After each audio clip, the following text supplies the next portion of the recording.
Bonjour à toutes et à tous et bienvenue dans cette nouvelle vidéo. Aujourd'hui on va s'intéresser au patch pour la mise à jour Ghost Rider Sin avec du coup toutes les célébrations liées à Halloween, et vous allez voir qu'il y a un paquet de nouveautés, mises à jour, etc.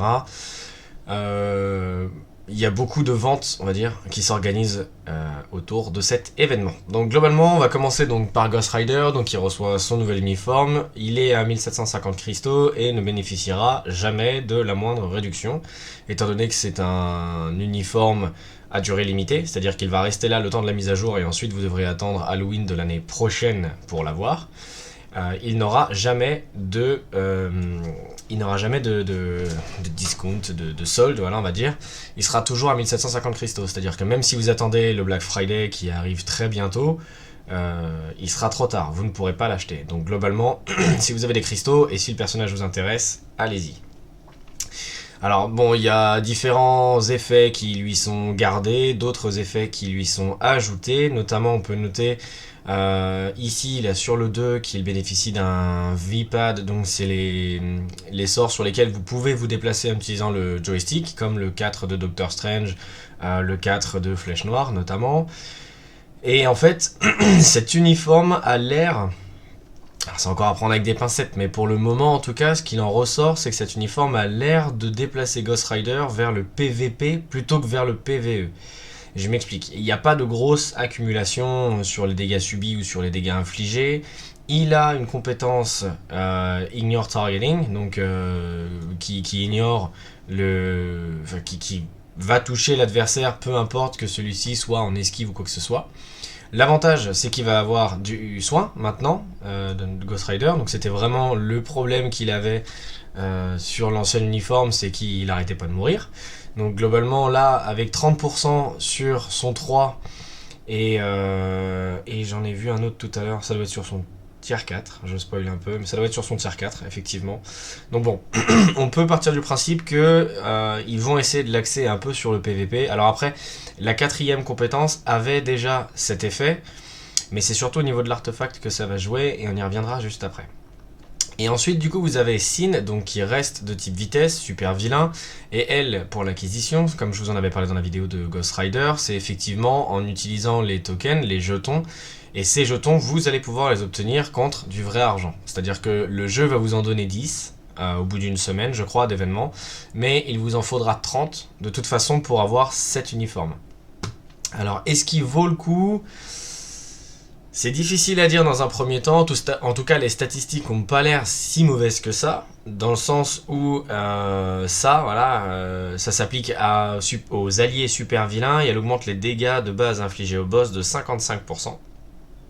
Donc c'est quand même vraiment pas mal. Par contre, voilà, c'est tout. C'est-à-dire que le reste de ses compétences s'appliquent à elle-même, donc il n'y a pas de compétences de chef un peu intéressantes.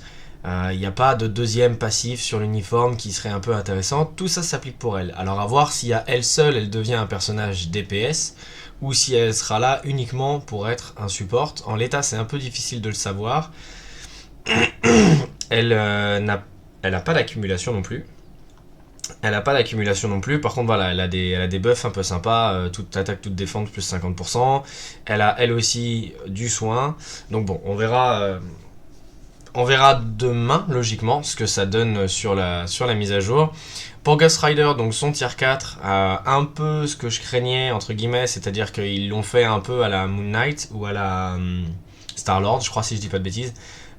Il va avoir un gros soin sur son tier 4, et c'est là où on commence à se dire que le personnage est peut-être axé PVP, c'est qu'il va avoir une augmentation de toutes les résistances de 80% pendant 10 secondes, et une augmentation des dégâts de flamme de 50% basée sur la résistance de feu. C'est-à-dire que ça va augmenter toutes les résistances, donc la résistance feu, et ça va augmenter tous les dégâts de feu basés sur les stats de résistance feu. Donc il devrait avoir effectivement beaucoup de dégâts.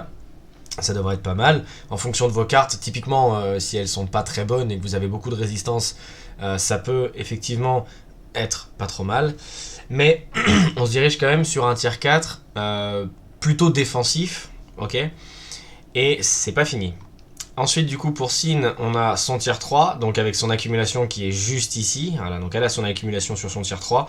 Donc ça devrait être un personnage peut-être un peu comme Ella sur le principe, où les compétences ne font rien. Par contre, le tier 3, il claque un peu des bouches. Je suis pas sûr qu'on ait vraiment le droit de zoomer, là, parce qu'à la fin, il y a un petit signe de l'Hydra. J'ai pas spécialement envie que ça soit mal interprété, on va dire.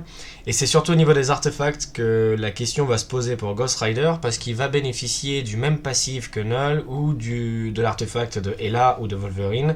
C'est-à-dire que lorsqu'il descend à 5% des points de vie, il est immunité au brise-garde, il ne peut pas descendre sous un point de vie, et à la fin de l'effet, il regagne 50% de ses points de vie, plus un montant égal à son instinct total. C'est-à-dire que cet artefact-là, c'est vraiment l'artefact PVP de base pour les personnages qui n'ont pas de résurrection, qui n'ont pas la possibilité de revivre. Typiquement, Wolverine sans son artefact, en PVP, il fait peur à personne. Par contre, avec son artefact, il fait vraiment chier. Donc, est-ce qu'ils essayent de faire de Ghost Rider un personnage mi-PVE, mi-PVP, c'est-à-dire en lui donnant un artefact PVP pour qu'il ait, il ait la possibilité de faire quelque chose, et en laissant, comme on peut voir sur ses compétences, en laissant tous les bonus qu'il inflige au super vilain. Est-ce que ça va suffire, tous ces bonus-là, à le garder fort en PVE à un niveau compétitif? Je sais pas encore, on aura la réponse, mais en tout cas ça divise beaucoup dans les commentaires ou sur les forums, etc. Je pense que je ne suis pas le seul à être un peu déçu. Je voulais un Ghost Rider full PVE et vraiment une machine à PVE. Et cet artefact-là me fait me poser des questions. Bon, s'il est PVP, pourquoi pas. On verra. En fait, le problème surtout que j'ai avec ce genre de personnage, c'est qu'effectivement, la personne qui a l'artefact peut le jouer, la personne qui ne l'a pas a un Ghost Rider qui ne lui sert à rien. Vous pouvez investir autant que vous voulez dans le personnage, s'il se fait one shot par Adam Warlock, bon bah voilà, il se fait one shot, ça sert à rien. Par contre, si vous lui permettez de survivre pendant 7 secondes maximum, là peut-être qu'il va pouvoir se défendre. Donc bon, je suis un peu mitigé sur cet artefact et on verra. Par contre, l'artefact de Sin est vraiment bien parce que ça s'applique donc au super vilain allié et elle va augmenter de façon passive tous les dégâts que vos super vilains vont infliger aux super héros et aux super vilains de 15%. Donc encore une fois, là on se dirige vers un artefact de support. Donc bon, ça peut peut-être valoir le coup. En tout cas, voilà, si vous avez envie de payer pour des trucs qui valent le coup, attendez du coup d'avoir un retour sur investissement entre guillemets avant d'investir dans cet uniforme sans vraiment savoir ce qu'il vaut. Et ensuite, voilà, comme vous pouvez le voir, on a plein de pages qui sont ouvertes. Globalement, il va y avoir plein d'événements basés sur cet événement, logique, parce que c'est Halloween et donc ils veulent essayer de marquer un peu le coup. Donc il va y avoir plein d'événements voilà, sur la possibilité d'obtenir Black Bolt de l'année dernière ou Morgan Le Fay, pareil. Alors Morgan Le Fay c'est un super support, encore une fois.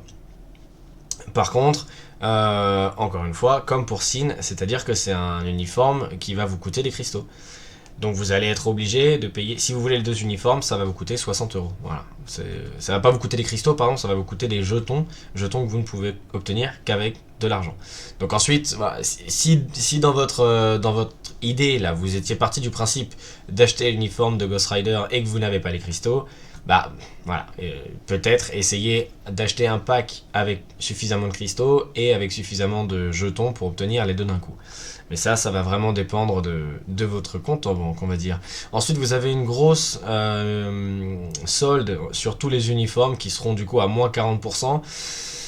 Ne vous jetez pas trop là-dessus pour dépenser vos cristaux, parce qu'il y a le Black Friday qui arrive dans pas très longtemps, et pour le Black Friday, tous les uniformes seront à moins 50%. Alors ça représente pas grand-chose sur 1 ou 2 uniformes, mais si vous avez sur le principe d'en acheter 10, par exemple pour compléter la collection d'Alliance, bah, attendez peut-être les 50% du Black Friday.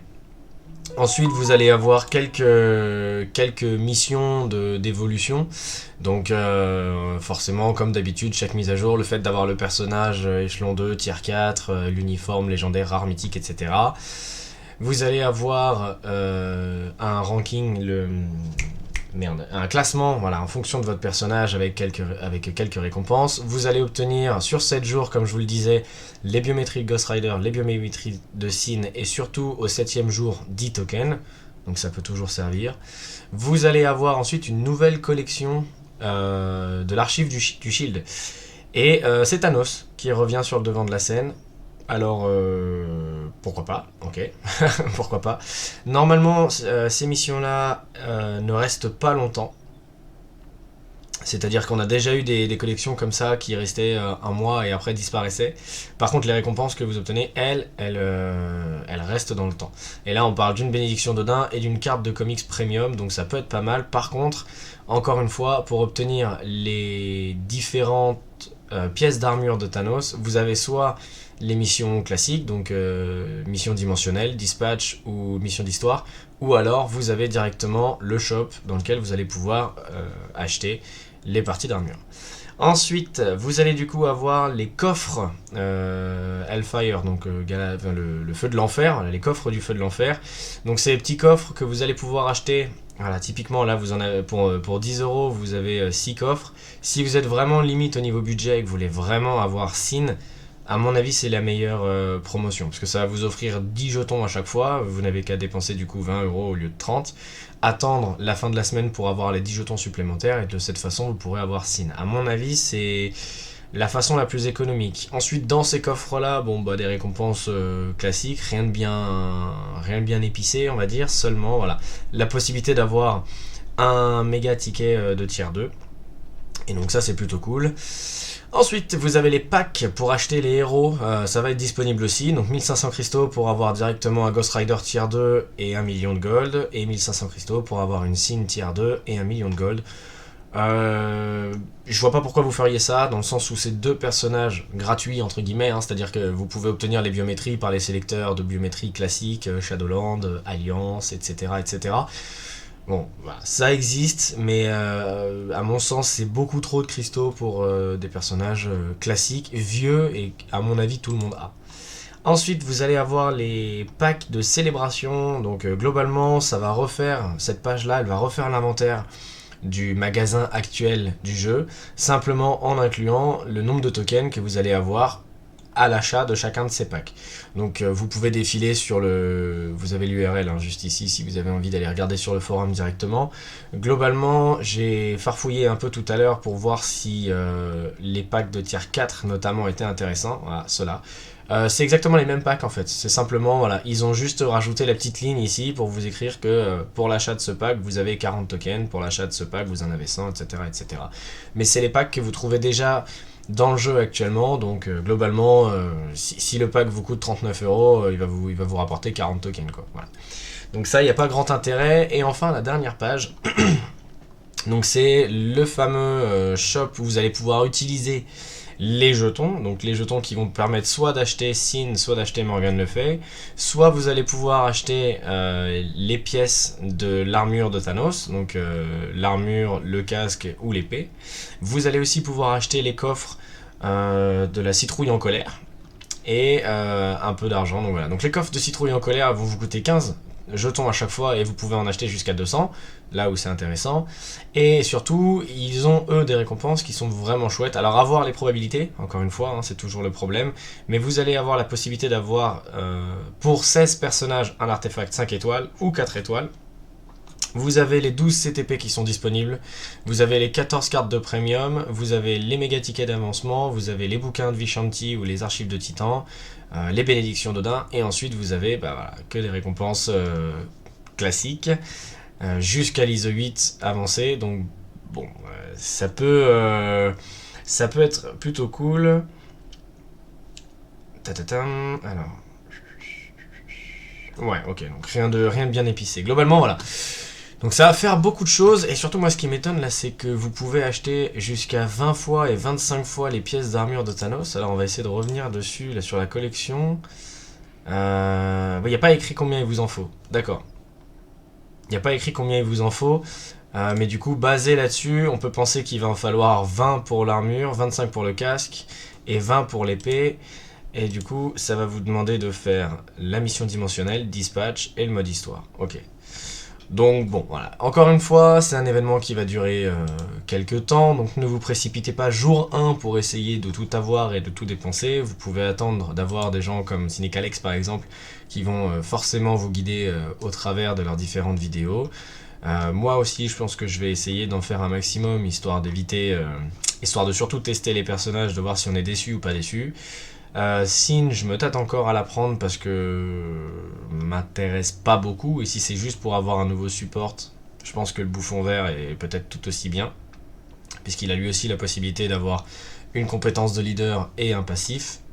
Et puis, bon, Sin prendra vraiment, on va dire, une autre dimension avec son artefact, mais tout comme Ghost Rider. Donc voilà. Donc ça va être une mise à jour assez complète. Donc oui, il y a seulement 2 uniformes, mais vous allez du coup avoir en point vraiment important la nouvelle collection. Et vraiment, j'insiste dessus parce que vous pouvez avoir un artefact 3 étoiles, vous pouvez avoir une bénédiction d'Odin et surtout une carte de comics premium. Alors, tout ça pour faire des missions qui sont jouable, on va dire, tout le temps. Et j'espère que ça n'inclut pas le fait forcément de mettre la main à la poche. Dans ce cas-là, ce serait décevant. Logiquement, pour le moment, il n'y a pas besoin.